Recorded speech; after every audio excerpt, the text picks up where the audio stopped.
నేటి సమాజంలో మనుషులు ఎలా తయారవుతున్నారంటే, అప్పట్లో పెద్దోళ్ళు చెప్పేవారు రాబందులు ఉంటాయి, చచ్చిపోయిన జీవాలను పీక తింటాయి అని.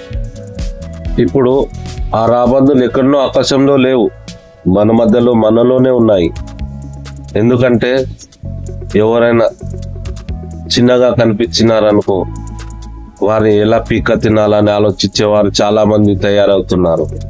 అప్పట్లో పెద్దోళ్ళు అనేవారు, ఎవరైనా ఇల్లు కట్టేటప్పుడు 10 మంది సాయం చేసి రాయి తెచ్చి ఇచ్చేవారు.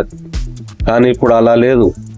వాడు చేసుకున్న కష్టంతో ఏదైనా చిన్న గూడు కట్టుకుందామంటే వాని దగ్గర నుంచి ఏ విధంగా పైసలు వసూలు చేయాలి, వాడిని ఎలా దెబ్బతీయాలి, వాడిని ఎలా లొంగపరుచుకోవాలి, వాడిని ఎలా బాధ పెట్టాలని ఆలోచించేవారు ఎక్కున్నారు. ఫ్రెండ్స్, జాగ్రత్త.